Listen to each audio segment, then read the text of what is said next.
Difference create করা আর হচ্ছে মানে নেগেটিভিটি ছড়ানো দুটো কিন্তু ডিফারেন্ট জিনিস। এটা কিন্তু রিয়েল লাইফ জিনিস না, রিয়েল লাইফ জিনিস এটা আমার ক্যান্ডিডেট কিভাবে না আমি যাতে নেগেটিভিটিটা ছড়াচ্ছে, এটা হচ্ছে ইন্টারঅ্যাকশনটা দেখাচ্ছে যে অন্যদের সাথে আমার ক্যান্ডিডেট কিভাবে অতিরিক্ত চাপাবাজি করে আমার মানে আমি খুবই সন্ধিয়ান যদি আসলে মুক্তিযোদ্ধা কিনা খালি করছি বাজে বেশি একটা শব্দ থাকে। কিন্তু স্পিকারের ভাষায় আমি বলতে চাই যে সেটা জাতীয় সংসদ, এটা শাহবাগ নূর না।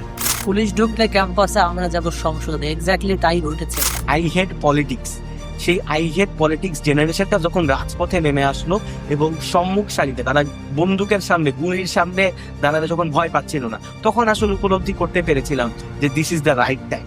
মাননীয় প্রধানমন্ত্রী তারেক রহমান বলেছেন জুলাই সনদের প্রতিটি অক্ষর তারা ধাপে ধাপে বাস্তবায়ন করবে। সমস্যাটা হচ্ছে ছাত্রলীগের আমলে আমরা তো ক্যাম্পাসে ছিলাম, আমরা দেখেছিলাম যে মেয়েদেরকে জোরপূর্বক হচ্ছে হল থেকে বাস ঘুরে ঘুরে প্রোগ্রামে নিয়ে আসা হতো। নাসির উদ্দিন পাটোয়ারি, ভাই জোকার মানুষের নেই কথা না। আসসালামু আলাইকুম। চলো বদলাই বাংলাদেশ পডকাস্টের আজকের পর্বটি যারা দেখছেন স্বাগত। চলো বদলাই বাংলাদেশ প্ল্যাটফর্মটি একটি ভিন্ন ধারার প্ল্যাটফর্ম। আমরা চলো বদলাই বাংলাদেশ পডকাস্ট পর্বগুলোর মাধ্যমে সারা দেশ থেকে 100 জন সবচেয়ে উজ্জ্বল, মেধাবী তরুণ রাজনৈতিক নেতৃত্বকে অতিথি হিসেবে নিয়ে আসার চেষ্টা করব। শুনবো তাদের রাজনৈতিক আদর্শ, জানার চেষ্টা করব বাংলাদেশকে নিয়ে তাদের ভাবনাগুলো। যুক্তিতর্ক আলোচনার মাধ্যমে তুলে ধরার চেষ্টা করব তাদের রাজনৈতিক ভাবনাগুলো। তারই প্রয়াস হিসেবে আজকেও আমাদের মাঝে দুজন অতিথি উপস্থিত হয়েছেন। আমাদের মাঝে উপস্থিত আছেন অত্যন্ত মেধাবী এবং খুবই প্রমিনেন্ট একজন ছাত্র নেতা, জাতীয় ছাত্র শক্তির আন্তর্জাতিক বিষয়ক সম্পাদক রেজাই রাব্বি জায়েদ, এবং আরো উপস্থিত আছেন মেধাবী, বুদ্ধিদীপ্ত এবং খুবই তরুণ একজন ছাত্র নেতা আবু হাসান নাহিয়া। স্বাগতম আপনাদের দুইজনকেই। আমি প্রথমে রেজাই রাব্বি জায়েদ আপনার কাছেই আসবো। এই যে ছাত্র রাজনীতির পথ চলা, এখন কিন্তু মেধাবীরা সহজেই রাজনীতিতে আসতে চায় না, স্পেশালি আপনাদের মতো যারা আছেন। সো সেই পথে কেন, কিভাবে আপনার এই পথ চলা শুরু হলো, সেই গল্পটা আমি একটু ছোট্ট করে জানতে চাই। ধন্যবাদ আজকের এই পডকাস্ট আমাকে আমন্ত্রণ জানানোর জন্য। আপনি সঠিক বলেছেন যে আসলে এখন যে বর্তমানে এখন কেন আমরা আমার বয়স হচ্ছে 26। আমার 26 বছর বয়সে আমি এখনকার সরকার যদি আমি বাদ দিই, আমি মাত্র একজন সরকারকে দেখেছিলাম 2009 সাল থেকে বাংলাদেশের রাজনীতিতে। সে জায়গা থেকে হচ্ছে আমি সবসময় দেখেছি হচ্ছে একটা ভয়, ভীতি এবং একটা হচ্ছে দুর্বৃত্তায়নের রাজনীতি, এটা ক্যাম্পাসে বলেন, ক্যাম্পাসের বাইরে বলেন, প্রত্যেকটা জায়গাতে। তখন আসলে স্টুডেন্টরা আসলে পলিটিক্স এর প্রতি খুব একটা বেশি তখন ইন্টারাকশন দেখাতো না। তো যখন আমাদের জুলাইয়ের গণ অভ্যুত্থানটা হয় 5ই আগস্টের পরবর্তী সময়, অনেকটা সেটা চেঞ্জ হয়ে অনেক নতুন তরুণ বুদ্ধিদীপ্ত রাজনীতিক যারা রাজনীতি সচেতন তারা রাজনীতিতে আসতেছে। সেই অনুপ্রেরণা থেকে আমারও রাজনীতিতে আসা। আমি কখনো ছাত্র রাজনীতি কিংবা কোনো রাজনীতির সাথে যুক্ত হবো এমন আমার কোনো চিন্তা ছিল না, কিন্তু আমি বিভিন্ন সময় বিভিন্ন আন্দোলনে সোচ্চার ছিলাম। যেমন 2018 নিরাপদ সড়ক আন্দোলন, 2021 হাপ্পাস আন্দোলন, এর পাশাপাশি অনেকগুলো দর্শন বিরোধী আন্দোলন, কোটা আন্দোলন। কিন্তু আমি কখনো কোনো রাজনৈতিক দলের সাথে যাব এই মেন্টালিটি আমার কখনো তৈরি হয় নাই। কারণ আমাদের ক্যাম্পাস গুলোতে আমরা যখন পড়াশোনা করতেছিলাম আমাদের অনার্স লাইফে, তখন দেখতাম যে দুর্বৃত্তায়নের রাজনীতি, স্টুডেন্টদেরকে জোরপূর্বক মিছিলে নিয়ে যায়, স্লোগান দেওয়ানো হয়, মিটিং করানো হয়, হলে থাকতে বলে রাজনীতিতে বাধ্য করা হচ্ছিল। সে জায়গা থেকে আসলে আমাদের মনে হয়েছিল যে ছাত্র রাজনীতি করা আমাদের জন্য হয়তো সুখকর হবে না, কিন্তু আমার মনে হয় যে 5 তারিখের পরবর্তীতেই ধারণা আর একটু কিছুটা পরিবর্তিত হয়েছে। সেই জায়গা থেকে আসলে সেই অনুপ্রেরণা থেকে আমি যেহেতু জুলাই গণঅভ্যুত্থানে সমন্বয়কের একজন হিসেবে দায়িত্ব পালন করেছিলাম, তো আমার মনে হয়েছিল যে আমরা যদি রাজনীতিতে না আসি, এই যে রাজনীতি যে ভ্যাকেন্সিটা ক্রিয়েট হয়েছে, বাংলাদেশ ছাত্রলীগ নামে যেটা নিষিদ্ধ সংগঠন, এখন এই সংগঠনের নেতা কর্মীরা এখন পলাতক, ওই জায়গাটা কিন্তু একটা ভ্যাকেন্ট হয়ে আছে।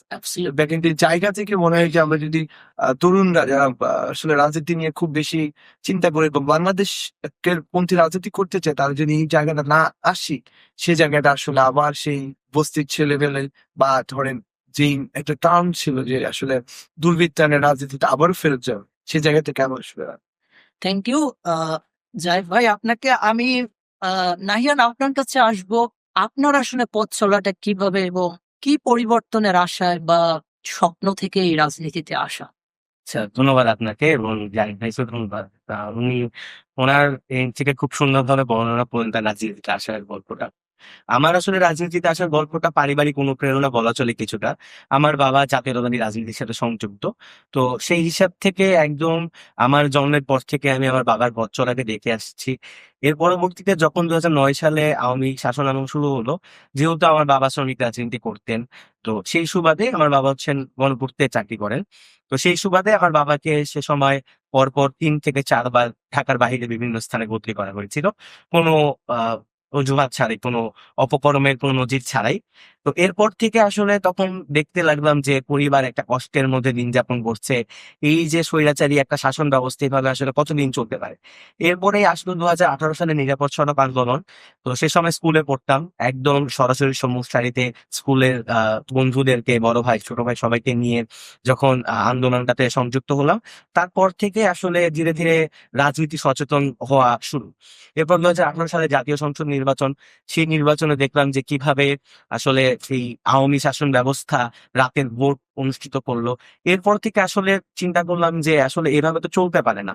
কিংবা রাজনীতিতে যাদেরকেই দেখছি এদেরকে দিয়ে তো আসলে সেই পরিবর্তনটা সম্ভব না। তখন আসলে একটা চিন্তা জাগলো মাথার মধ্যে যে আমরা যদি না জাগি মা কেমনে সকাল হবে। তো সেই চিন্তাধারা থেকে রাজনীতির সাথে সংযুক্ত হওয়া এবং ২০১৯ পরবর্তী সময়ে বাংলাদেশ জাতীয়তাবাদী ছাত্র দলের ব্যানারে আমার আনুষ্ঠানিক ছাত্র রাজনীতি শুরু। এরপর থেকে আসলে রাজনীতিটা করে যাচ্ছি। ২০২৪ সালে যখন ২০২৪ সালের ৭ জানুয়ারি যখন আমির নির্বাচন হচ্ছিল, সে সময় আমি পলাতক অবস্থায় থেকেও হচ্ছে আমাদের হরতাল অবরোধের সংগ্রামগুলোতে অংশগ্রহণ করার চেষ্টা করেছি। পরবর্তীতে যখন ২০২৪ সালের ৭ জানুয়ারির নির্বাচনটা একদম ঘনিয়ে আসলো, তখন আমি আসলে আমার এলাকাতেই আমার খালার বাসায় পলাতক ছিলাম। তো সেখান থেকে আমি একটা ভিডিও বার্তা নিয়ে আমি নবীন ভোটার হিসেবে ভোটকে বর্জন করার আহ্বান জানিয়েছিলাম। তো এরপরে আসলে মানুষ যে গুম খুনের কথাগুলো বলে বা আয়নাঘরের কথাগুলো বলে, সেটার ছোট্ট একটা সাক্ষী আমি হয়েছিলাম। তো সে সময় আমাকে পুলিশের স্পেশাল ব্রাঞ্চ থেকে কল করা হয়েছিল এবং কল করে বলা হলো যে, "তোমার আসলে বয়স কম, এভাবে রাজনীতিতে জড়ানোর কোনো প্রয়োজন নাই। এরকম সন্ত্রাসী কর্মকাণ্ডে তোমার কোনো জড়ানোর প্রয়োজন নাই।" এরপরে আসলে আমাকে এসবি অফিসে ডাকা হলো। আমি সভাকক্ষে সেখানে গেলাম। কারণ আমার মধ্যে একটা ভয় ছিল, যদি আমি তাদের ডাকে সাড়া দিয়ে সেখানে না যাই তাহলে যেকোনো সময় আমাকে তুলে নিয়ে যেতে পারে। আসলে তুলে নিয়ে গেলে তো তখন আমার কোনো হদিস পাওয়া যাবে না। কিন্তু আমি যদি নিজে তাদের ডাকে আহ্বানে সাড়া দিয়ে আমি যদি সেখানে যাই, কিন্তু তারা আমাকে চা খাওয়ার আমন্ত্রণ জানিয়েছে। সেখানে আমি সভাবসতে গেলাম। যাওয়ার পরে তারা আমাকে দেখে বলছে যে, "তোমার বয়স কম, তোমার এগুলোতে জড়ানোর প্রয়োজন নেই।" তো এরপর থেকে আসলে রাজনীতিতে আরো উদ্যমী হয়ে যুক্ত হওয়া। এরপর ২৪ এর গণঅভ্যুত্থানের সময় আসলো। সে সময়েও আসলে শাহবাগে একদম ডে 1 থেকে আ আন্দোলনের সাথে জড়িত হওয়া। সে সে সেখান থেকে নিয়মিতভাবে শাহবাগে কবিতা এবং স্লোগানের মাধ্যমে আন্দোলনকে কিভাবে উৎফুল্ল করা যায়, উৎসাহ দেওয়া যায় সেটার কাজে নিয়োজিত থাকলাম।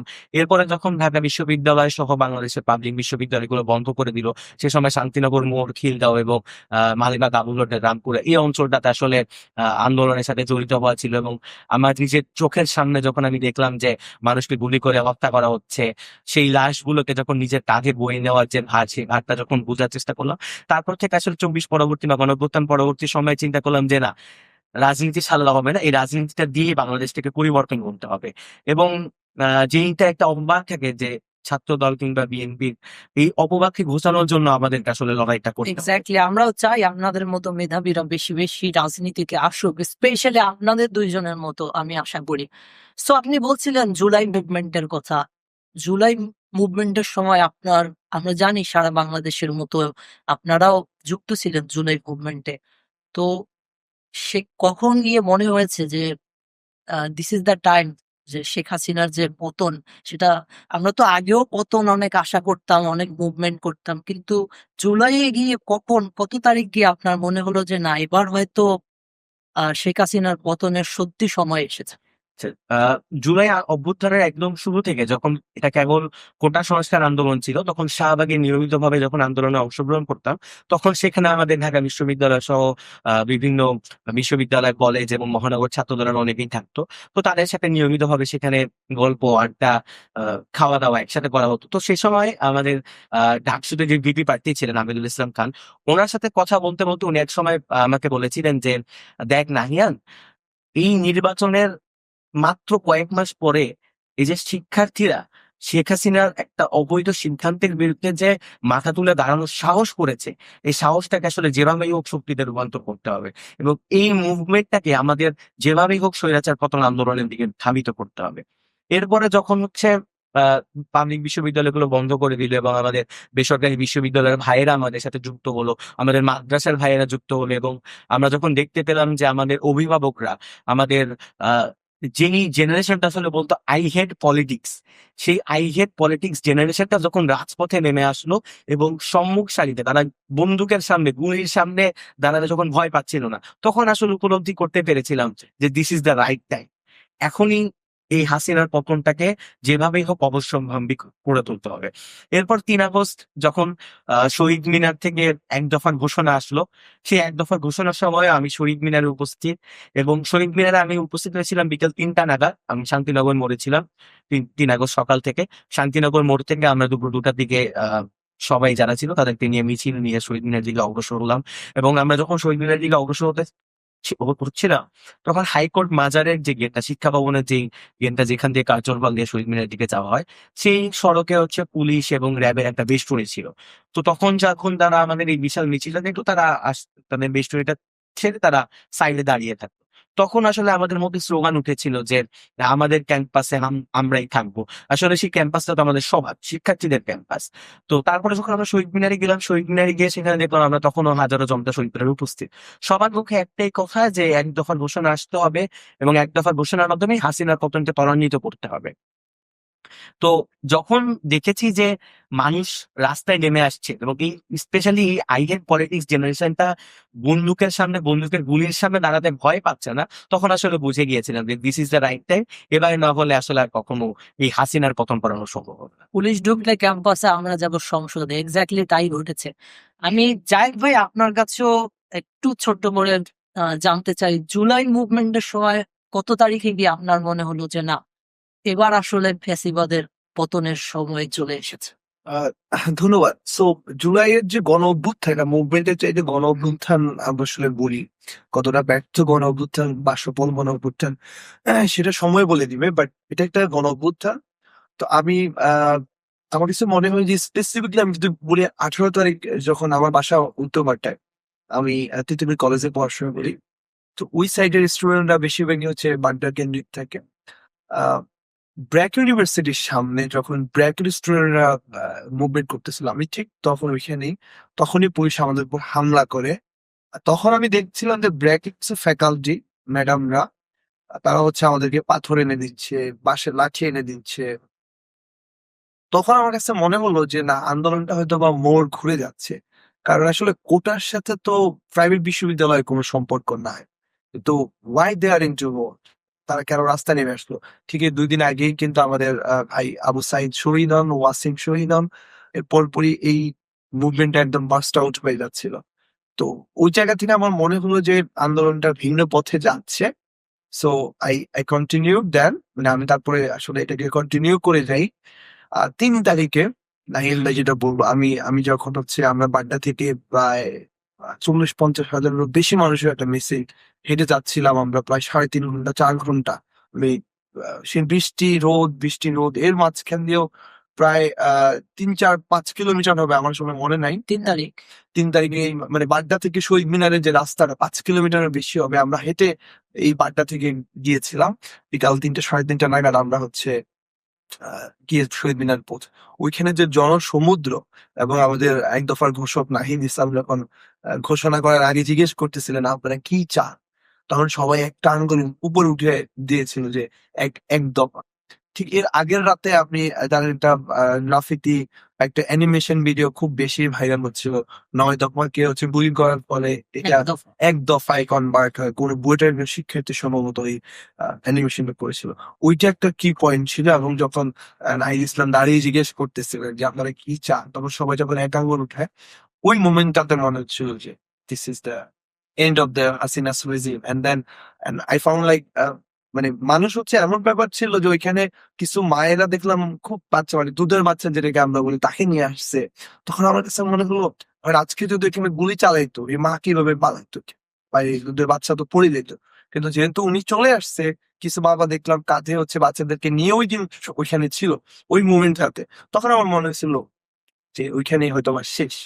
তারপর তো ২ দিন পরে আমরা সেটা দেখতে এক্স্যাক্টলি, আসলেই আন্দোলনটি হয়েছে খুবই স্বতঃস্ফূর্তভাবে, মানুষের, জনসাধারণের, ছাত্র জনতার সবার উপস্থিতি ছিল সেখানে। সেটাই আরকি। সো আমরা এখন একটি প্রসঙ্গে যাব। আপনারা দুজনেই ছাত্র রাজনীতির সাথে যুক্ত। তো ২৪ পরবর্তী সময়ে এখন বিভিন্ন ক্যাম্পাসে ছাত্র রাজনীতি যেভাবে চলছে, স্পেশালি আমরা যদি বলি, ২ টি বড় ছাত্র সংঘ গঠন, ছাত্র শিবির এবং ছাত্র দলের পাশাপাশি ছাত্র শক্তি তারাও রয়েছে। সো এখন একটা দেখতে পাচ্ছি, অনেকেই বলছে গুপ্ত রাজনীতির একটা ইস্যু আছে। বিশেষ করে ছাত্র দলের থেকে অভিযোগ করা হচ্ছে।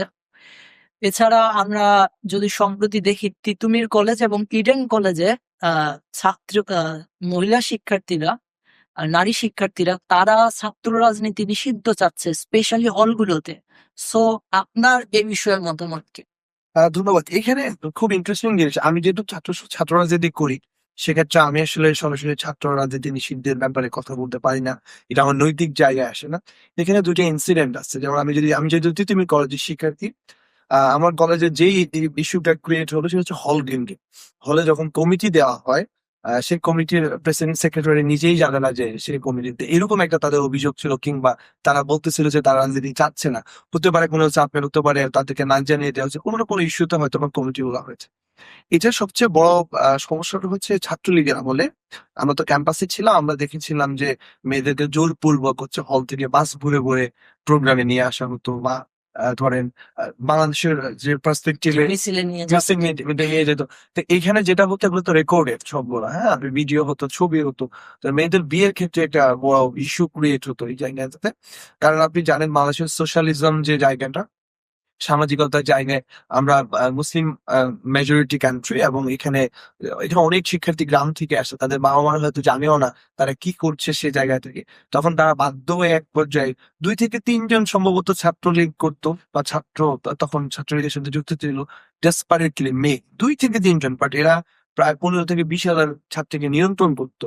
সো এইটা যে একটা তাদের যে বিভীষিকাময় অবস্থা, এবং হলে নির্যাতন, গণরুম নির্যাতন, তাদেরকে সিট বাণিজ্য বিশেষ করে, এই যে মানে তাদের যে ব্যাড অভ্যাস গুলা, বা এই যে ব্যাড এক্সপিরিয়েন্স গুলা বিগত সময় তারা দেখেছিল, এই ছাত্রীরা কিন্তু এখনো হলে আছে। বিগত হাসিনা রেজিম মাত্র ২ বছর দিল, ২ বছর আগে যারা ফার্স্ট ইয়ারে যারা ছিল হাসিনা রেজিম, তারা এখন থার্ড ইয়ার, ফোর্থ ইয়ারে, তারা এখন হলে আছে।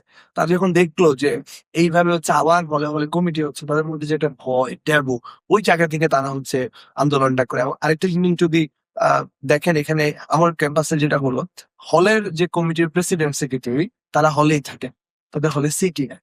সো তাদেরকে দেওয়া হয়েছে হলের নেতৃত্ব। তো হল তাদের ঢুকানি নিয়ম নাই, হলের রেসিডেন্টের বাইরে কেউ হলে অ্যালাউ না, অথচ তারা সেই হলের নেত্রী, তারা সেই হলের নেতা।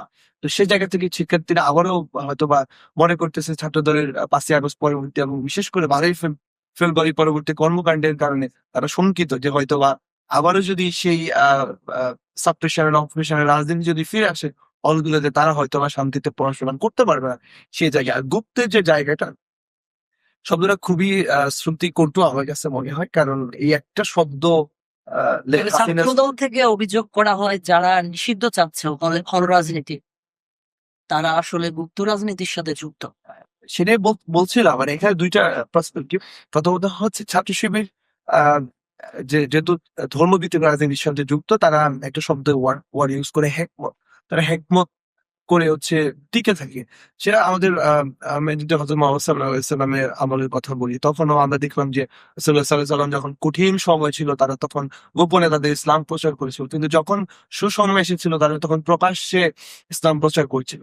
তো ছাত্র শিবির আমরা ধরে নিলাম, যখন হাসিনার রেজিমের সময় তাদের উপর অনেক কিছু অত্যাচার হয়েছিল, তারা অনেক সময় কমিটি গোপন রেখেছিল, তারা ইন্টারনালি কাজ করতো। কিন্তু ৫ তারিখ পরবর্তীতে তাদের উপর সেই পরিমাণে কোনো সাপ্রেশন বা অপারেশন আমরা দেখি নাই। সেটা থেকে তারা এখনো তাদের কমিটি গুলো খুবই শর্ট ফর্মে রাখে, এবং তাদের আসলে কি তাদের কমিটির লোকজন সেটা আমরা দেখি না। সেই ক্ষেত্রে হয়তোবা তারা এই ট্যাগিংটা করে থাকতে পারে। এই ট্যাগিং একটা নেগেটিভ দিক হচ্ছে, এখন যেটা বললেন, তারাই ছাত্র দলের মতের এগেইনস্টে যাচ্ছে, তাদেরকে গুপ্ত বলে ট্যাগ দিচ্ছে।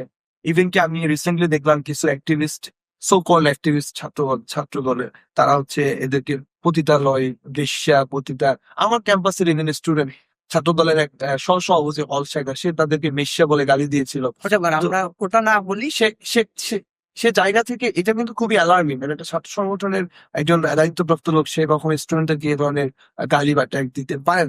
এটা নিয়ে হেট স্পিচ হিসেবে আমরা কাউন্ট করতে। তো এই ব্যাপারটা আসলে একটু ডিফারেন্ট ওয়েতে ছাত্র রাজনীতিতে আসতেছে। এটা আবারও আমার কাছে মনে হচ্ছে যে ছাত্রলীগ আমলের যে রাজনীতিটা সেটা কোনো না কোনো মানে আবার পুনরাবৃত্তি হচ্ছে। ধন্যবাদ। আমার মনে হয় আপনার বক্তব্য পরিষ্কার। নাহিয়ান, আপনি শুনছিলেন, সেই একই প্রসঙ্গে যদি আপনি বলতে চান এবং জায়েদ ভাইয়ের কথা প্রসঙ্গে যদি আপনার কিছু বলার থাকে, স্পেশালি উনি যে অভিযোগটা করলো যে ছাত্রীদেরকে, নারী শিক্ষার্থীদেরকে এক ধরনের ট্যাগিং করা হচ্ছে, সো এই বিষয়টা নিয়ে কি বলবো? প্রথমেই আমি যদি ছাত্র রাজনীতি নিষিদ্ধের আলাপে আসি, আপনি একটা বিষয় খেয়াল করেন, 5 আগস্ট পরবর্তী সময় ক্যাম্পাসগুলোতে ছাত্র রাজনীতি নিষিদ্ধের একটা কুল উঠে গিয়েছিল এবং ঢাকা বিশ্ববিদ্যালয়ে ছাত্র রাজনীতি নিষিদ্ধের দাবিতে যে আন্দোলন হয়েছিল সেই আন্দোলনের নেতৃত্ব দিয়েছিল মাঝিরুল ইসলাম নামে এক ব্যক্তি।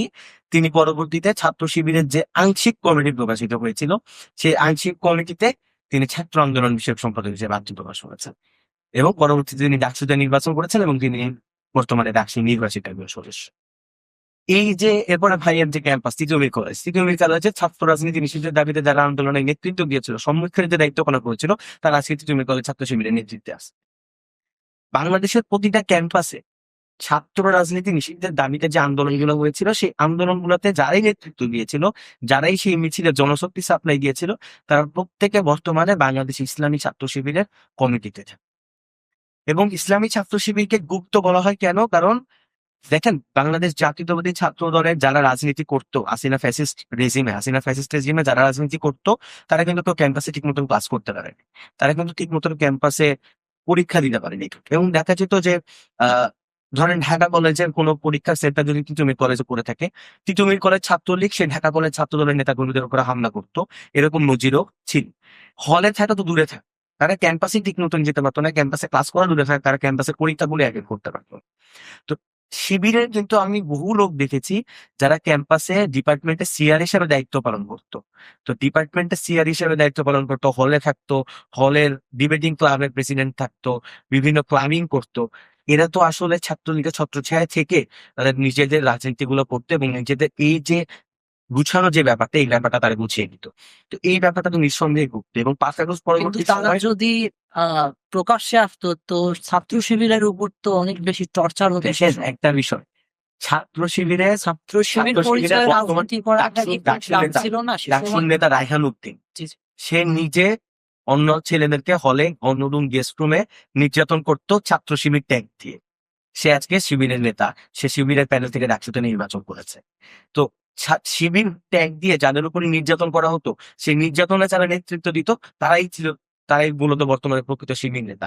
আপনি সাম্প্রতিক সময়ে ধামি সার্জেন্ট জহুরুল হক হলে একটা যে গেস্ট রুমটা ছিল ছাত্রলীগের আমলে, সেই গেস্ট রুমে একটা বড় ব্যানার লাগানো হয়েছে যে ছাত্রলীগের আমলে বর্তমান শিবির নেতারা গেস্ট রুমের কিভাবে নির্যাতন করতো সেই প্রতিকৃতি গুলার একটা বড় ব্যানার লাগানো হয়েছে। আপনি সেইগুলো দেখবেন। যারা ছাত্রলীগের পদতলে থেকে ছাত্র শিবির ট্যাগ দিয়ে যাদেরকে নির্যাতন যারা চালাতো তারাই বর্তমানে শিবিরের বড় বড় নেতা।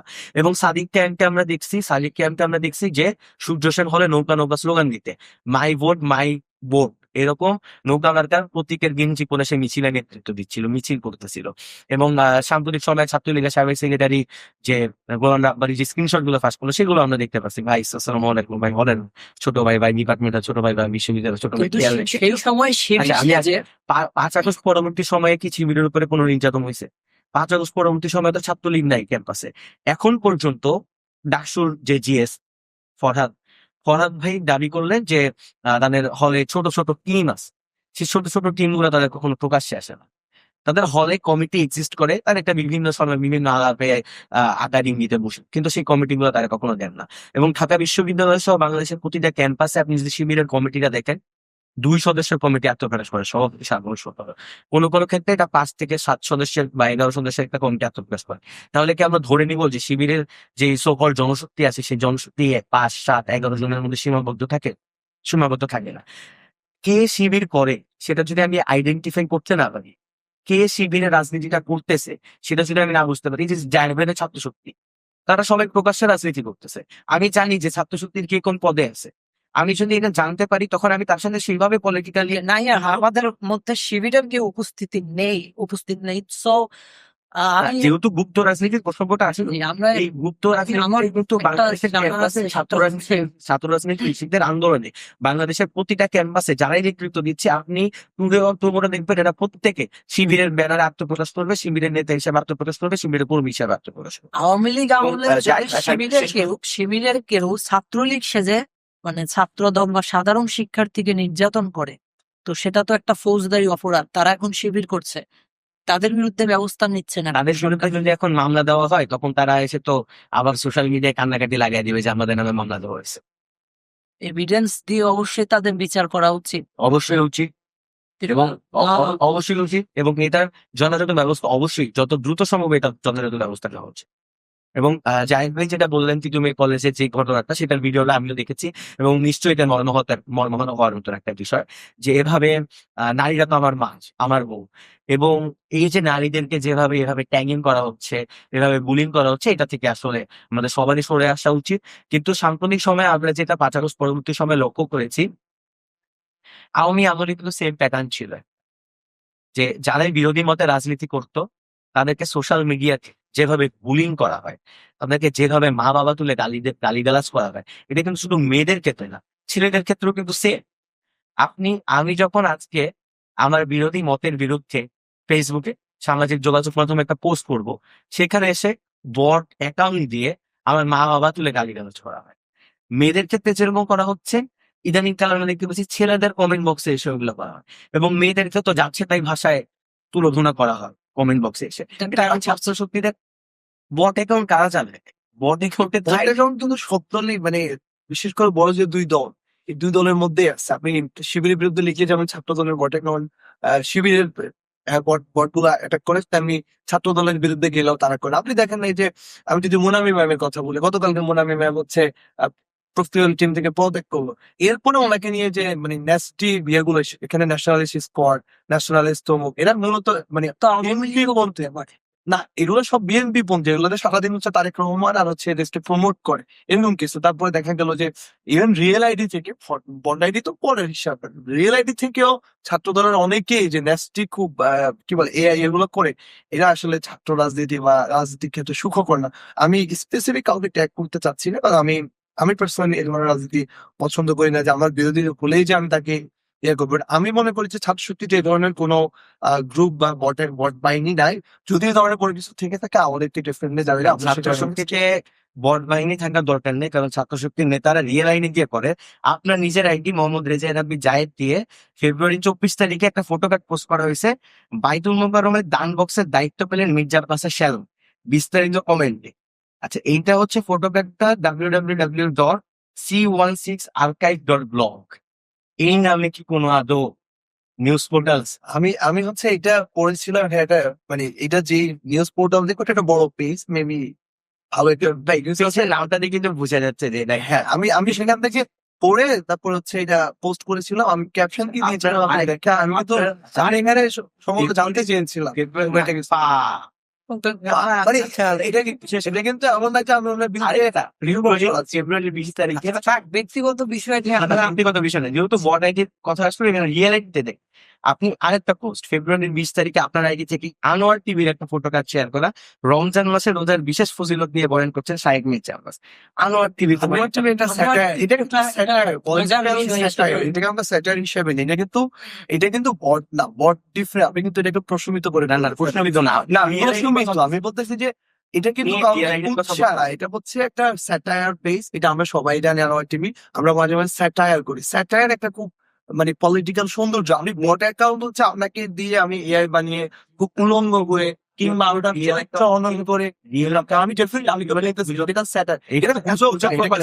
আচ্ছা এটা বাদ দিলাম, এটা তো স্যাটায়ার না ভাই। বাইতুল মোকাররমের দান বক্সের দায়িত্ব পেলেন, এইটা আমি বিস্তারিত পড়ে দিয়েছিলাম। যদি এটা যদি আমি এটা বলতেছি, আমি এটা কমেন্ট বক্সে গিয়ে দেখেছি, এর কোনো বিস্তারিত ছিল না। বাট এইটা যে পেজ থেকে আমি নিয়েছিলাম, সেখানে আমি পেয়ে দিয়েছি। যদি এটা ধরেন মানে মিথ্যা প্রোপাগান্ডা হয় সেরকম কিছু, সেক্ষেত্রে আমি ডেফিনেটলি হচ্ছে মিথ্যা propaganda আরেকটা এটা তো খুব নেগেটিভ কিছু না, এটা তো জাস্ট দায়িত্ব পালন একটা লাইভে একটা রিল শেয়ার করা ছিল ইয়োর ক্যান্ডিডেট অফ ঢাকা 8 এখানে মির্জা সাহেবের একটা হাতের হ্যান্ডশেক এর ভিডিও।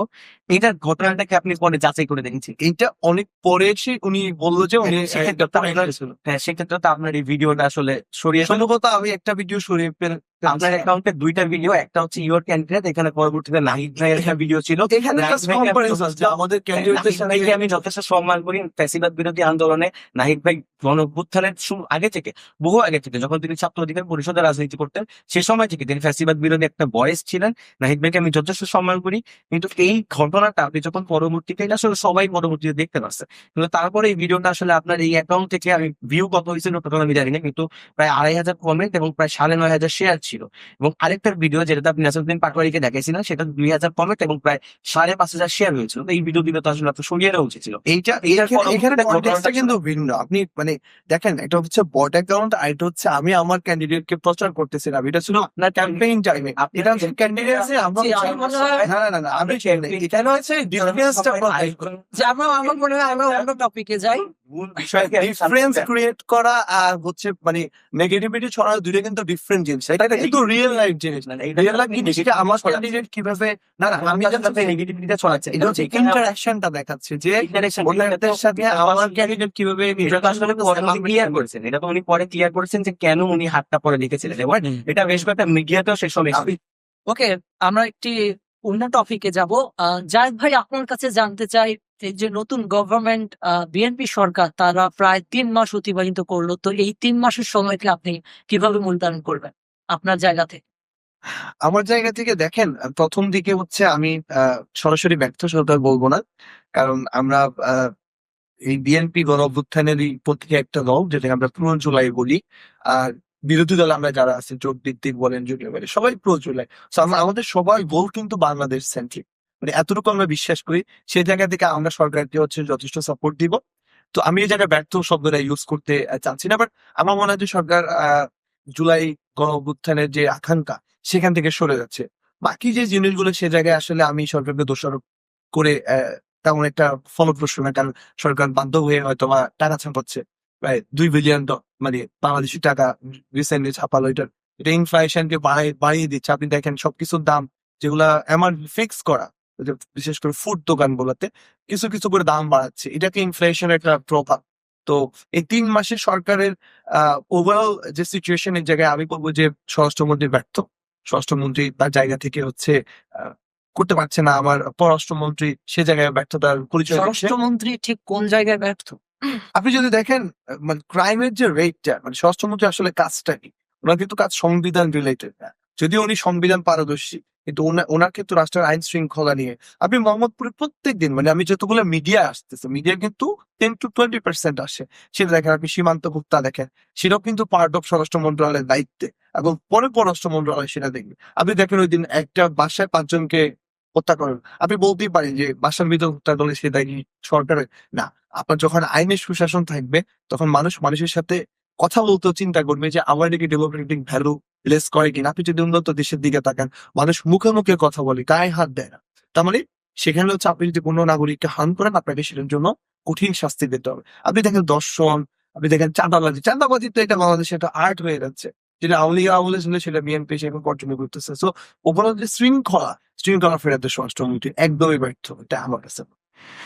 Thank you. রাহিয়ান, আপনি যদি এই উত্তরের বিপক্ষে কিছু বলতে চান, অথবা আপনার কাছেও আমার প্রশ্ন থাকবে। বিএনপির বর্তমান 3 মাস অতিবাহিত করলো সরকার, এই 3 মাসকে আপনি কিভাবে মূল্যায়ন করবেন? আসলে দেখেন, দীর্ঘ একটা সময় আমরা আসলে ফ্যাসিবাদী যাত্রা করেছিলাম। এক্স্যাক্ট। বাংলাদেশের রাষ্ট্রযন্ত্র সম্পূর্ণ ভঙ্গুর অবস্থায় ছিল।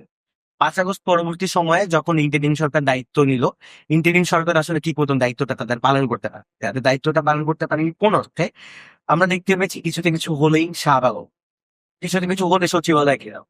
এই যে শাহবাগ অবরোধ, সচিবালয় ঘেরাও, যমুনায় ঘেরাও, এই আন্দোলনগুলোর জাতাকলে আসলে ইন্টারিম ঠিকভাবে রান করতে পারেনি।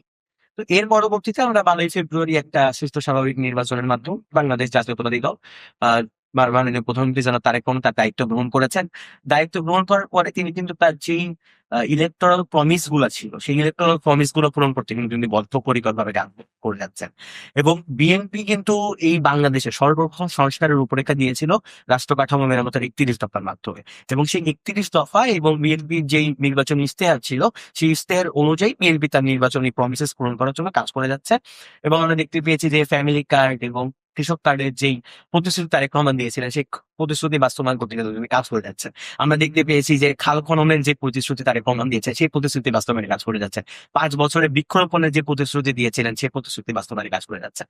এখন এর মধ্যে আমরা দেখতে পাচ্ছি হচ্ছে জাহিদ যে স্বরাষ্ট্রমন্ত্রীর দিকে যে অভিযোগটা ছুড়ে দিলেন, আসলে স্বরাষ্ট্রমন্ত্রী তার ভঙ্গুর পুলিশ প্রশাসনকে তো নিয়ে কাজ করে যাচ্ছে, এবং সেই ভঙ্গুর পুলিশ প্রশাসনকে যেই একটা অবকাঠামোর মধ্যে নিয়ে আসতে হবে, যে কাঠামোটা ঠিক করতে হবে, সেই কাঠামো ঠিক করার মধ্যেও কিন্তু কাজ করে যাচ্ছে। এখন দেখেন এই যে পুলিশ প্রশাসন, এই পুলিশ প্রশাসনের নিয়োগগুলাকে আপনি খেয়াল করেন, এই নিয়োগগুলো কিন্তু বেশিরভাগই ছিল আওয়ামী আমলের নিয়োগ। এখন আওয়ামী আমলে যে পুলিশের নিয়োগগুলো ছিল, এই পুলিশের নিয়োগগুলো কিন্তু এখন পর্যন্ত পুলিশ দায়িত্ব পালন করে যাচ্ছে। এই পুলিশগুলোকে নিয়ে ঠিক কতটুকু ভাবে একটা সুষ্ঠু স্বাভাবিক রাষ্ট্র পরিচালনা করা সম্ভব, এটা আমার নিজেরও প্রশ্ন। আমি নিজেও এই পুলিশের বিপক্ষে। কিভাবে বিপক্ষে? কারণ এই পুলিশকে আপনি দেখেন কতটুকু আপনাকে সহযোগিতা করতেছে। আপনি যখন কোন একটা বিষয় নিয়ে থানায় যাবেন, এই পুলিশ কিন্তু আপনাকে আহামরি ভাবে ঠিক সেরকম ভাবে যতটুকু সহযোগিতা করা প্রয়োজন, ঠিক ততটুকু সহযোগিতা করতে পারতেছে না, এখন পর্যন্ত করতে ব্যর্থ। তো আমি এখন পর্যন্ত এই সরকারের উপর আশা রাখবো, অবশ্যই রাখবো। কারণ সরকার দায়িত্ব নিল মাত্র 3 মাস হলো, এবং যে নতুন টাকা ছাপানোর কথা বললো, এটা তো সামনে বাজেট অধিবেশন আছে।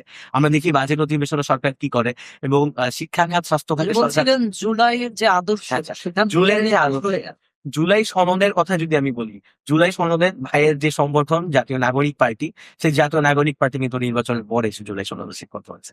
বিএনপি সবার আগে জুলাইয়ের পক্ষে ছিল, আছে, এবং ভবিষ্যতে থাকবে।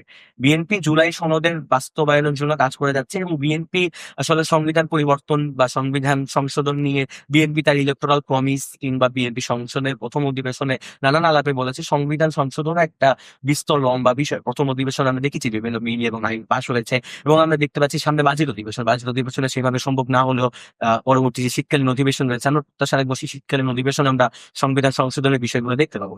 বিএনপি জুলাইয়ের বিপক্ষে বা বিএনপি জুলাইয়ের আকাঙ্ক্ষা থেকে সরে যাচ্ছে, এইসব আলাপগুলা আসলে আসার কোনো মানে হয় না। কারণ বিএনপি জুলাইয়ের একটা সব থেকে বড় স্টেক হোল্ডার।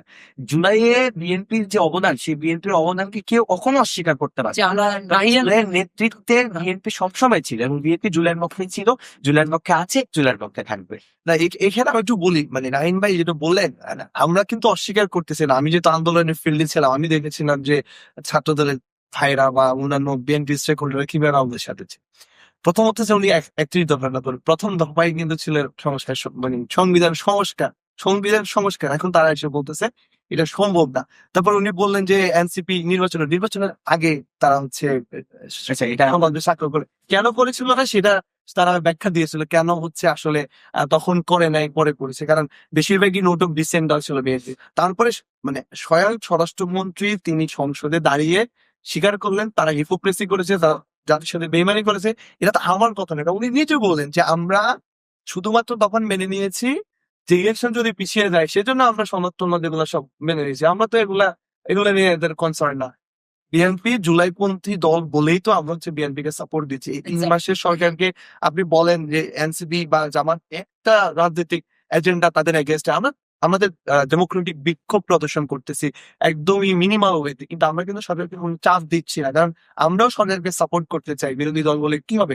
আমরা তো অন্য আওয়ামী সরকারের মতো না যে হচ্ছে সরকারি দল বিরোধী দল হচ্ছে তার তোমরা সম্পর্ক থাকবে। সে জায়গা থেকে আপনি যদি দেখেন যে জ্বালানি সংকটের যে সমস্যা, তখন কিন্তু বিরোধী দল থেকে আহ্বান করা হয়েছিল, এবং সেই 8 বা 10 সদস্যের কমিটি করেছিল। হাসান আব্দুল্লাহ আমাদের দল থেকে সেই কমিটির একজন সদস্য, কিন্তু যে যেন সরকার এবং বিরোধী দল মিলে এই জ্বালানি সমস্যাটা সমাধান করতে পারে। তাহলে আমাদের এই যে আমাদের জায়গা থেকে আমরা সরকারকে মানে সমর্থন করা বা আমরা সহযোগিতা করার চেষ্টা করতেছি, কিন্তু সরকার বারবার হচ্ছে জুলাই নিয়ে হচ্ছে প্রতারণা করতেছে।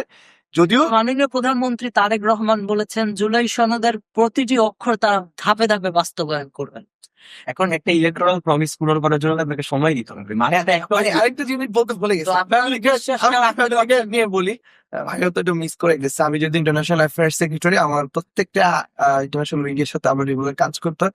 IMF কিন্তু লোন না দেওয়ার একটা রিজন ছিল ফ্যামিলি কার্ডের মিসম্যানেজমেন্ট। আমি এটাকে খুব নেগেটিভলি পোর্ট্রে করতেছি না যে ফ্যামিলি কার্ড খুব খারাপ জিনিস, বাট ফ্যামিলি কার্ডের যে টাকাটা এটা কিন্তু খুব হিউজ, আপনি এটা খেয়াল করেন। এই ফ্যামিলি কার্ড যে দিচ্ছে এটাকে শুধু প্রচার করার জন্য 412 কোটি টাকা খরচ করতেছে বিল বোর্ডে। সে 412 কোটি টাকা যদি আপনি জনগণকে দিতেন তাহলে কিন্তু অনেক মানুষের ফ্যামিলি কার্ড হয়ে যেত। আপনি কৃষক কার্ড দেখেন, বাৎসরিক মনে হয় 2500 টাকা, এরকম একটা বাৎসরিক, মানে বাড়ি পান্থে 215 টাকা। তাহলে এই ধরনের আসলে মানে দুদিন পর পর কার্ড তৈরি করতেছে, এই ধরনের আসলে মানে সাস্টেইনেবল কোনো কিছু না করলে আপনি হবে না।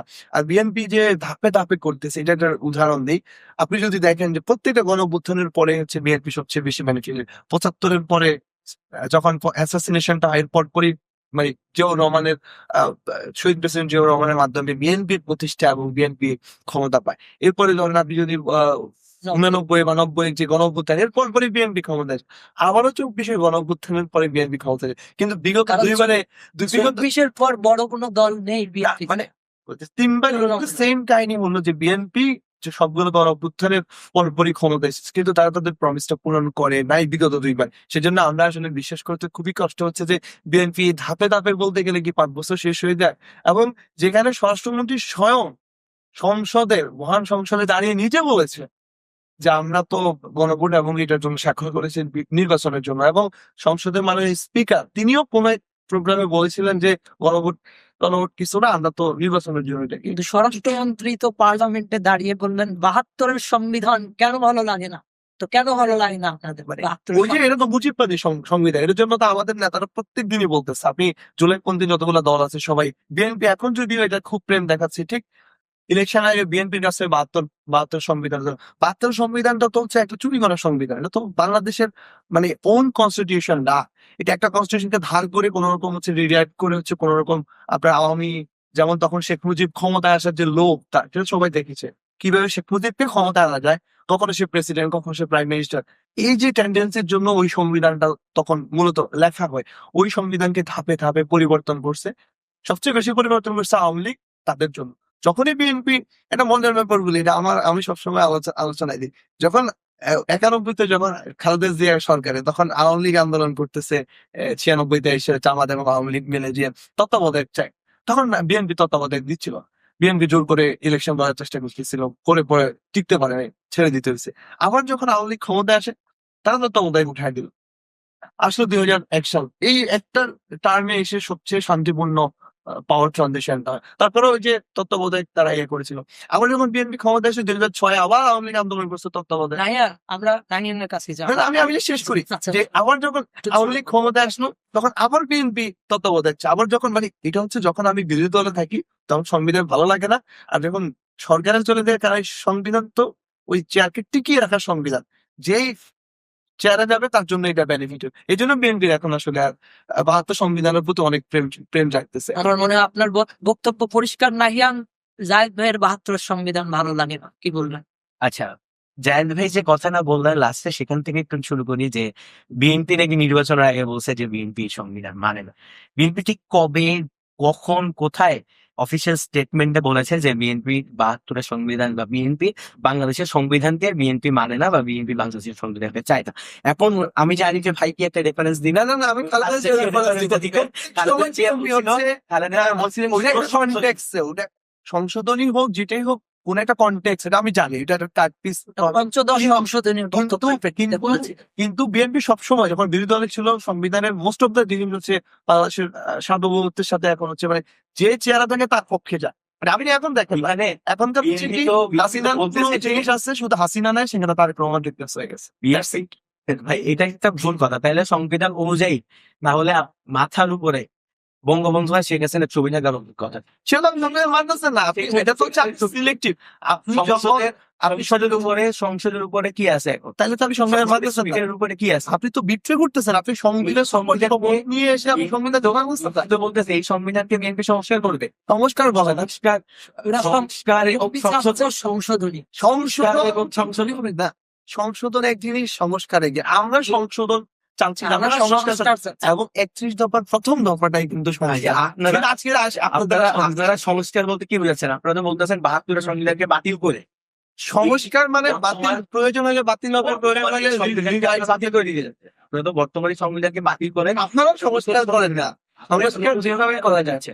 সংবিধান সংস্কার হয় না, সংশোধন হয়, নয়তো বাতিল হয়, নয়তো রহিত করে। সংস্কারটাই হচ্ছে বাতিল করে নতুন করে লাগা লাগে। সংবিধানকে সংশোধন করার পক্ষে বিএনপি তো এই সংশোধনটা হাসিনা করছে 17-18 বারের মতো সংশোধন তারা করছে। জুলাই সনদের ভিত্তিতেই সংশোধন। জুলাই সনদের ভিত্তিতে সংবিধানকে সংশোধন করা হবে, এটা তো তারেক রহমান সংসদ দাঁড়িয়ে বলেছেন, স্বরাষ্ট্রমন্ত্রী সংসদ দাঁড়িয়ে বলেছেন। স্বরাষ্ট্রমন্ত্রী নিজেই তো বলতেছে হচ্ছে আমরা তখন হচ্ছে জুলাই সনদ মেনে নিয়েছি শুধুমাত্র ইলেকশনের জন্য।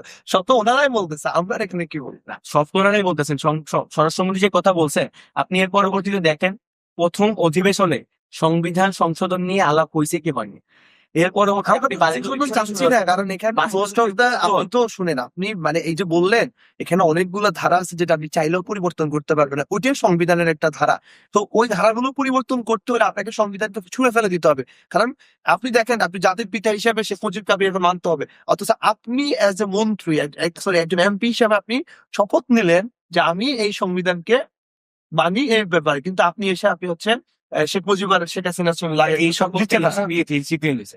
আমি তো আমরা তো আমাদের আমরা তো বলতেছি আমরা মেইন পয়েন্টটাকে সরে গেছি। মেইন পয়েন্টটা আসলে বিএনপিও সংশোধনের পক্ষে, জুলাই সনদ মানার পক্ষে, কিন্তু তারা কিছু ধারা মানতে রাজি না, যেগুলোতে তারা note of dissent. Note of dissent তো বিএনপি দিয়ে, এবং বিএনপি তো এখানে মনে হয় না বেশি পার্থক্য নেই বিএনপি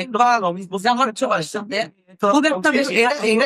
তারা যদি মানে তারা এখন মানতে অসুবিধা কি, তারা কেন সেটাকে লেন্থ করতেছে? আমি যেটা বললাম যে যতবারই তারা গণ অভ্যুত্থানের পরে 91 যখন যে প্রতিশ্রুতি গুলো ছিল সেটা এখন অব্দি বিএনপি ক্ষমতায় এসে সেই প্রমিসও পূরণ করতে পারে না। সংসদের মাধ্যমে করা নিজেটা বলছে। বাইরের তাহলে সবার আগে হচ্ছে চুপ্পুকে সরাইতে হবে অভিশংস করে, কারণ চুপ্পুকে তো সরানোর জন্য তারাই তো বলছিল চুপ্পু আওয়ামী লীগের প্রোডাক্ট, এবং এই চুপ্পুই তো হাসিনার গণ অভ্যুত্থানের একমাত্র মনে করেন সে জায়গায় স্টে করলে এখনো সরকারের এই চুপ্পুর কাছে শপথটা ভাই নাহিদ ভাই আসিফ ভাই নিয়েছে, সেটা কেন এই চুপ্পুর কাছে সরকার নিয়ে বহু ডিবেট হয়েছে, সেটা কেন করছে সেটা আপনিও জানেন, সেটা আমিও জানি, সেটা ওই সময় আইন করে সেভাবেই ভালো হয়েছিল, এখন চুপ্পু খারাপ। আমরা তখনও বলেছিলাম, চুপ্পু নিজে বলেছিল যে বিএনপির একটা বড় অংশ তাকে হচ্ছে রেখে দিয়েছিল খালেদ ভট্ট যখন সে ইন্টারভিউ দিয়েছিল। ফখরুল ইসলাম সাহেব তিনি নিজে স্বীকার করেছিলেন যে তারা চুপ্পুকে সহযোগিতা করছে। তখন আমরা যখন চুপ্পু বিরোধী আন্দোলন করি তখন বিএনপির একটা বড় অংশ তাকে হচ্ছে রেখে দিয়েছে। তখন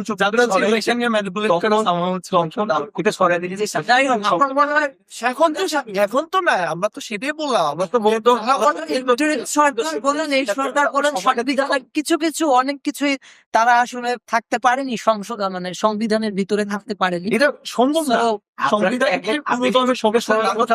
সেই সময়টা তো দিতে হবে। আচ্ছা, বিএনপি তো আমাদের সংবিধান সংশোধন বা সংস্কার আমি যেটা বলতে চাই, 75 পরবর্তী সময় আমি 75 কথা আমি বলি, আমি এখন 90 বিএনপি প্রুভ করে নাই, 2001 থেকে করে নাই, সম্মুখ সারি থেকে নেতৃত্ব দিয়েছিল বেগম খালেদা জিয়া। সেটা তো তার বিনিময়ে তো জনগণ ভোট দিয়ে বেগম খালেদা জিয়াকে সবাই প্রধানমন্ত্রী বানিয়েছে। ওকে ফাইন নাহিয়ান, আমরা অন্য একটি আলোচনায় যাব। তার আগে জাক ভাই আপনার কাছে জানতে চাই, বর্তমান বিএনপি সরকারকে আউট অফ 10 আপনি কত দেবেন? 2। ইন্টারিম গভর্নমেন্টকে 8। নাহিয়ান আপনার বল। বর্তমান বিএনপি সরকারকে আমি আউট অফ 10 8 দিব, ইন্টারিম গভর্নমেন্টকে আউট অফ 10 5 দেবে, হোয়াটএভার। সো আমরা আরেকটি বিষয়ে যাব, সেটি হলো আপনারা জানেন বর্তমান সরকার দায়িত্ব গ্রহণ করার 3 মাস হলো। এই 3 মাসের মধ্যে আসলে তারা দেশ পরিচালনা করছে। সো ইতিমধ্যে পশ্চিমবঙ্গে কিন্তু একটি নির্বাচন হয়েছে, সেখানে শুভেন্দু অধিকারী তিনি জয়লাভ করেছে বিজেপির পক্ষ থেকে। তো তিনি এর আগে জয়ী হওয়ার আগে অনেক বক্তব্য দিয়েছিলেন বাংলাদেশের বিরুদ্ধে। ফ্যাসিস্ট সরকার হাসিনাকে তিনি বৈধ সরকার মনে করেন এবং বাংলাদেশে ব্যাক দিতে চান, বাংলাদেশকে তুচ্ছ-তাচ্ছিল্য অনেক ধরনের কথাই তিনি বলেছিলেন। তো আপনার কি মনে হয় এই যে শুভেন্দু অধিকারী বিজেপির হয়ে পশ্চিমবঙ্গে তিনি মুখ্যমন্ত্রী হলেন, এটার ফলে বাংলাদেশের সাথে ভারতের যে সম্পর্ক, এবং আমরা দেখছি বর্ডার গুলোতে মানুষ মারা হচ্ছে তাদের বিএসএফ কর্তৃক। সো এটাকে আপনি কিভাবে দেখছেন আসলে এই শুভেন্দু অধিকারীর জয়লাভ নিয়ে? আচ্ছা, ভারত আমাদের পার্শ্ববর্তী রাষ্ট্র। তো যেহেতু আসলে প্রতিবেশী হিসেবে ভারতের সাথে আমাদের একটা মিনিমাম সম্পর্ক আসলে সবসময় বজায় রাখা লাগবে। এটা আমাদের নিজেদের স্বার্থে। এটা বাংলাদেশের স্বার্থে ভারতের সাথে আমাদের একটা মিনিমাম সম্পর্ক বজায় রাখতে হবে। কারণ এখানে দেখেন আসলে কারোর সাথে গায়ে পড়ে যুদ্ধ করে বাংলাদেশের শান্তি শৃঙ্খলা ভালো থাকবে এটা বজায় থাকবে এটা আমরা বলতে পারবো না। তো শুভেন্দু অধিকারী দায়িত্ব গ্রহণ করলো। দায়িত্ব গ্রহণ করার আগে তার স্টেটমেন্ট ছিল একটা, দায়িত্ব গ্রহণ করার পরবর্তী সময়ে তার স্টেটমেন্টটা কি হয় এবং বাংলাদেশের যে বর্তমান সরকার আছে, বর্তমান সরকারের পররাষ্ট্র বিভাগের সাথে তার দুই একটি বৈঠকের পরে তার মনোভাব দেখতে হয়, এর পরে আসলে একটা লেজিট মন্তব্য করা যাবে। এর আগে আসলে মাত্র দায়িত্ব নিল সে। বাংলাদেশের সাথে পাকিস্তানের একটা সম্পর্ক দেখা যাচ্ছে। আমরা দেখলাম পাকিস্তানের স্বরাষ্ট্রমন্ত্রী বাংলাদেশ আসলেন, বাংলাদেশের স্বরাষ্ট্রমন্ত্রীর সাথে একটা বৈঠক হলো এবং তাদের মধ্যে যে অনেকগুলো চুক্তি হলো আমরা দেখলাম। এছাড়া বাংলাদেশের শিক্ষামন্ত্রী পাকিস্তানে গেল। তো বর্তমান সরকার ইন্টারিম গভর্নমেন্টের মতো পাকিস্তানের সাথে একটি সুসম্পর্ক বলা যায়, একটু অন্য গভর্নমেন্টের থেকে বেশি সুসম্পর্ক আমরা রাখার চেষ্টা দেখতে পাচ্ছি। অন্যদিকে ভারত প্রসঙ্গে আজকেও মনে হয় আন্তর্জাতিক বিষয়ক উপদেষ্টা বাংলাদেশের সরকারের তিনি বলেছেন যে ভারতের যদি ভারতকে তারা আসলে ভয় পায় না বর্তমান সরকার। তো এই দুই প্রসঙ্গ কিন্তু একটু মনে হচ্ছে যে ভারতের সাথে বাংলাদেশের সম্পর্ক খুব একটা ভালো যাচ্ছে না। ভারতের সাথে আমাদের বেশ কিছু চুক্তি আছে। যেমন আমি যদি স্পেসিফিকলি বলি, তিস্তার ন্যায্য পানির হিস্যা, আমার চাঁপাইনবাবগঞ্জ দিয়ে যে পদ্মার পানির ন্যায্য হিস্যা, এই হিস্যাগুলোর জন্য ভারতের সাথে অবশ্যই আমরা ডিল করতাম। এবং এই ডিলটা করতে গিয়ে ভারতের সাথে আমার সম্পর্কটা কেমন হয় সেটা নির্ভর করতেছে ভারত আসলে আমার সাথে কিভাবে ডিলটায় রাজি হচ্ছে। এবং পাকিস্তানকে যদি বলতে চাই, পাকিস্তানও কিন্তু আমাদের হিসেবে একটা প্রতিবেশী রাষ্ট্র। কোন প্রতিবেশী রাষ্ট্রের সাথে কিন্তু আমরা যে সম্পর্ক ছিন্ন করবো, সম্পর্ক ক্ষুণ্ণ করবো, এটা আসলে আমাদের কাম্য না।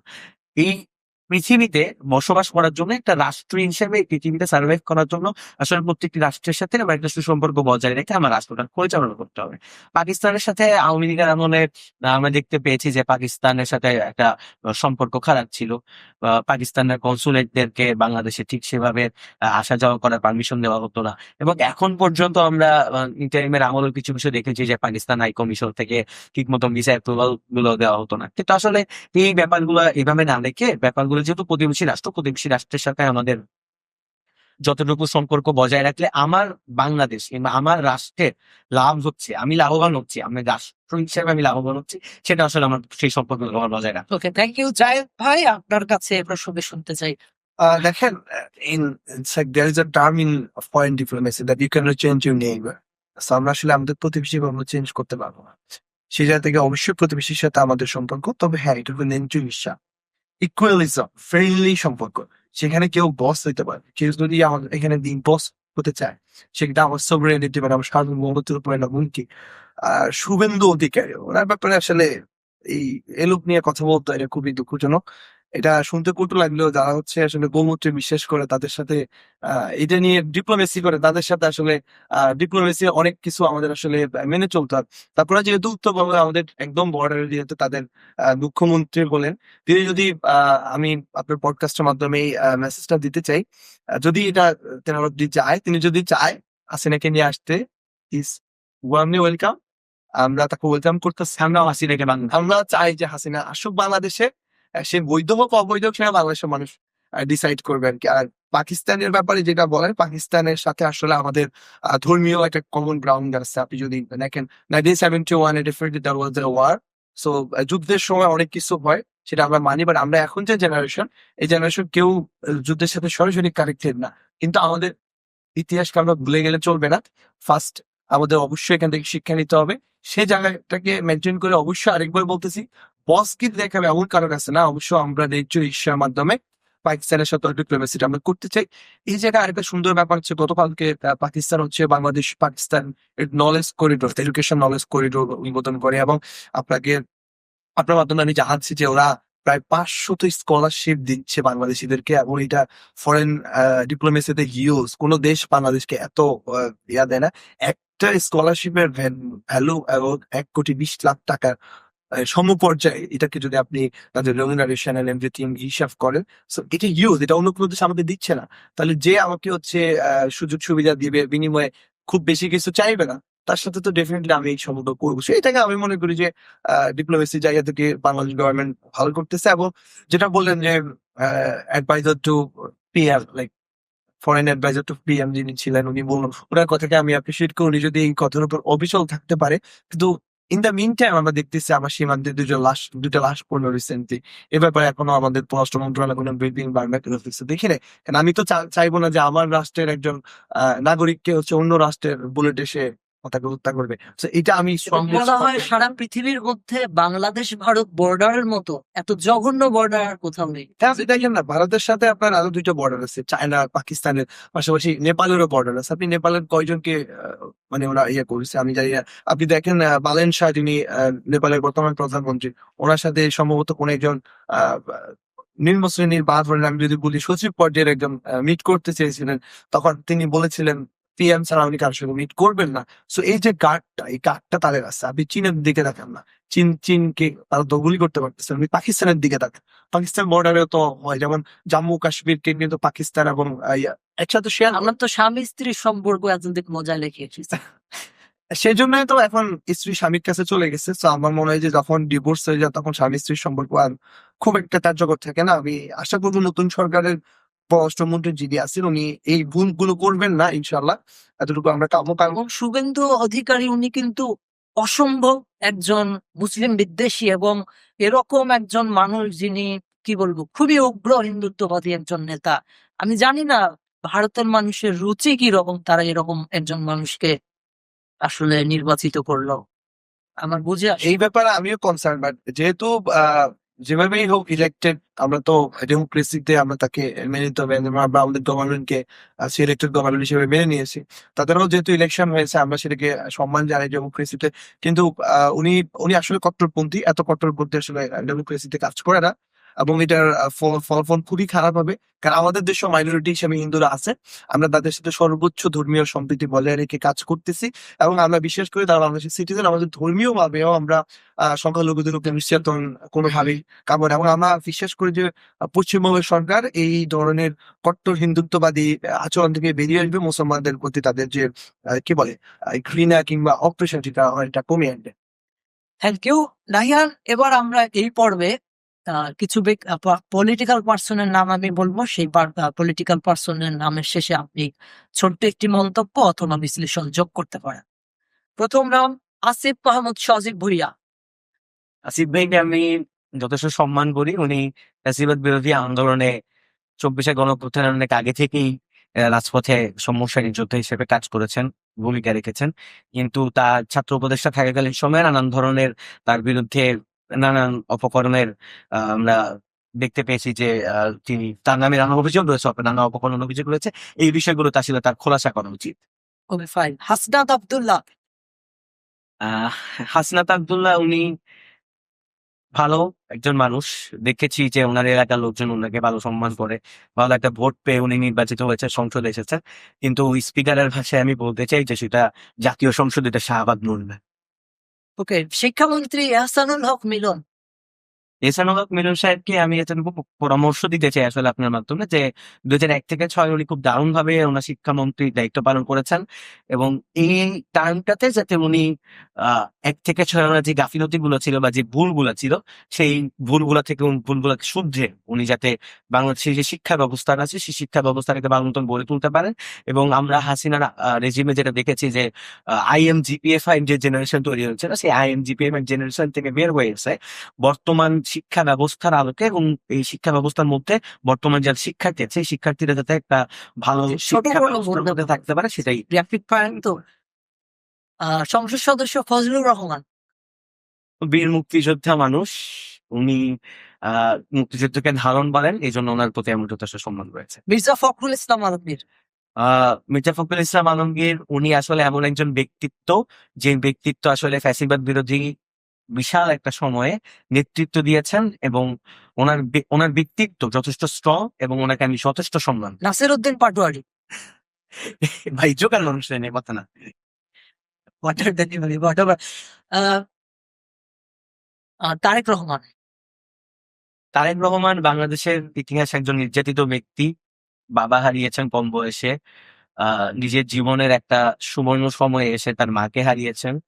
বাংলাদেশের মানুষের দায়িত্বভার এখন তার হাতে, তিনি যাতে তার দায়িত্বটা সঠিকভাবে পালন করতে পারেন এবং বাংলাদেশের জনকাঙ্ক্ষাকে পূরণ করতে কাজ করতে পারেন, সেই প্রত্যাশার জন্য। জিয়া পরিবারের বাইরে আপনি বাংলাদেশের রাজনীতিতে কাকে আদর্শ মনে করেন?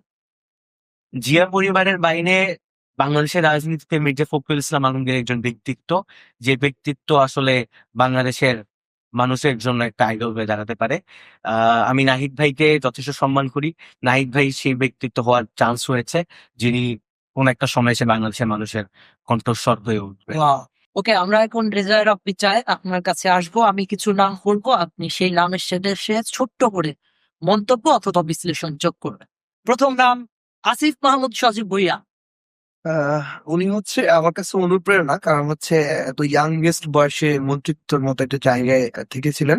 সো আমার কাছে অনুপ্রেরণা একদম। হাসনাত আব্দুল্লাহ। খুবই বোল্ড, এবং আশা করি যদি বেঁচে থাকে বাংলাদেশের রাজনীতিতে ভবিষ্যতে একটা আইকন হিসেবে যেতে হবে। শিক্ষামন্ত্রী এহসানুল হক মিলন। উনি 2001 এবং 2006 যে স্টুডেন্টদেরকে যেভাবে ট্রিট করেছিল, that was quite fine, but 2026 এসে 2006-কে যদি মনে করে ফাটাকেষ্ট হইতেছে, তাইলে আসলে উনি ব্যর্থ। সংসদ সদস্য ফজলুর রহমান। উনি অতিরিক্ত চাপাবাজি করে। মানে আমি খুবই সন্ধিয়ান জন্য আসলে মুক্তিযোদ্ধা কিনা, কারণ খালি করছি বাজে বেশি এরকম একটা শব্দ থাকে। সো শুভেন্দু অধিকারী। উগ্রপন্থী, খুবই উগ্র এবং একজন দুর্নীতিবাজ, যা হচ্ছে ঘুষ গ্রহণের ভিডিও আমরা দেখেছিলাম, এবং স্বয়ং মোদি ওনার হচ্ছে ইয়ে করেছে। নাসির উদ্দিন পাটোয়ারি। নাসিরুদ্দিন পাটোয়ারি হচ্ছে হিউমারাস একজন লিডার। ওনার আসলে উনি হিউমার নিয়ে কথা বলেন। ওনার কিছু জায়গা হয়তো বা লেকেন্স আছে, কিন্তু আমার মনে হয় যে ওনার যে রাজনৈতিক স্টাইল, এটা ওসমান হাদি শিখিয়ে যাওয়ার পেছনে যে স্টাইলটা ছিল সেটাকে উনি ফলো করতেছে। নাহিদ ইসলাম। উনি লিডার, কারণ উনি খুব কম কথা বলে, মানে ওনার কাছ থেকে আমি অনেক কিছু শিখতেছি। এবার ইয়াংগেস্ট বয়সে বাংলাদেশে এত বড় পজিশনে এর আগে কেউ যেতে পারে না। সো অনুপ্রেরণা। ওকে ফাইন, জায়েদ আপনার কাছে আসলে রাজনীতিতে আদর্শ কে ইন বাংলাদেশ?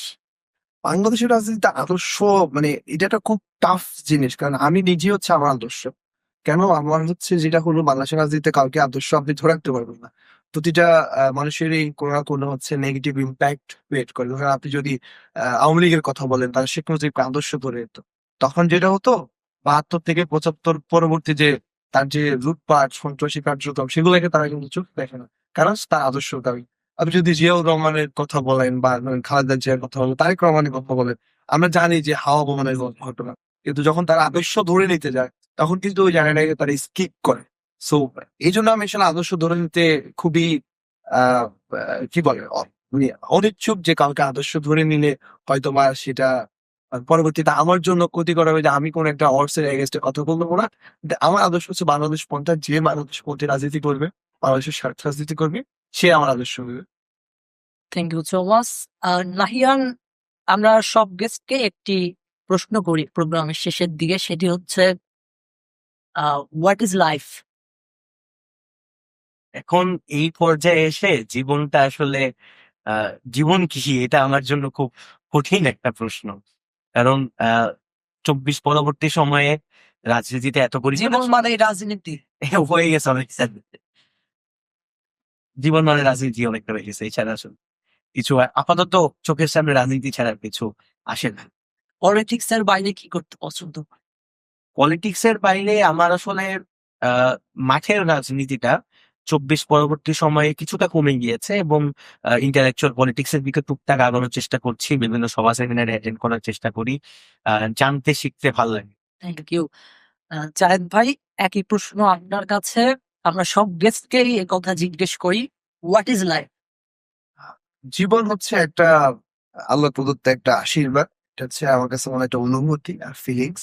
প্রত্যেকটা দিন আপনি নতুনত্ব নতুন কিছুকে ফিল করেন। জীবন আসলে ফিল বা উপলব্ধি করা ছাড়া কিছু নাই। এটা ছোট্ট জার্নি। এই জার্নিটা আসলে কে কতটুকু ভালো ওয়েতে করতে পারে, যেহেতু আমরা ইসলাম ধর্মের বিশ্বাসী, আমাদের ধর্মই আমাদের জীবন আমার কাছে। অনেকেই হতাশায় থাকে, তারা স্ট্যাটাস মানে পোস্ট দেয় ফেসবুকে, লেখালেখি করে। জীবন হলো হাল, বহু কষ্টে সে হাল বয়ে বেড়াচ্ছে।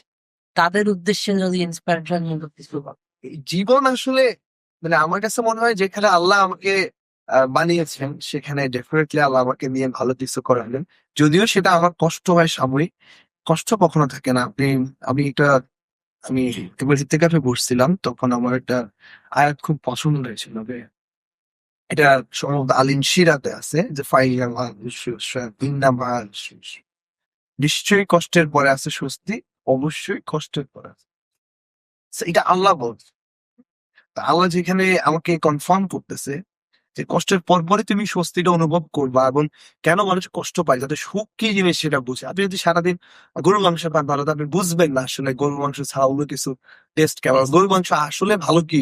তখন আপনি মাঝে মাঝে শাক লতা পাতা খাবেন বা অন্য কিছু খাবেন, আলু খাবেন, তখন আপনার হুট করে যখন গরু মাংস খাবেন আপনার কাছে ভালো লাগবে।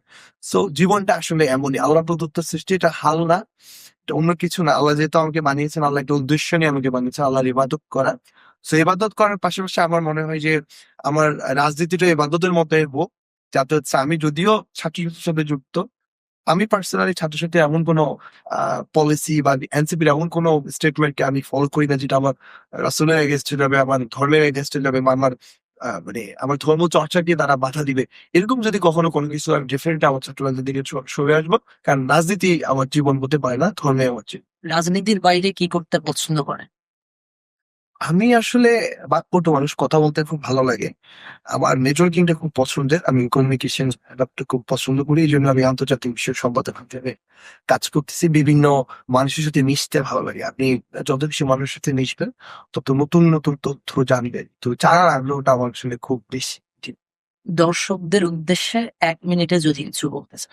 আহ দর্শকদের উদ্দেশ্যে, যেহেতু এটা one kind of political podcast, আমি জাস্ট বলবো, রাজনীতি করেন কিন্তু নীতি নৈতিকতা বিসর্জন দিবেন না। আপনি ছাত্র দল করেন, ছাত্র শিবির করেন, বা বর্তমানে আমরা তো ছাত্র শক্তি আছে, অন্যান্য যে কোনো দল করেন, দলের প্রতি অন্ধ অনুগত্য না করে আল্লাহর প্রতি অন্ধ অনুগত্য করেন।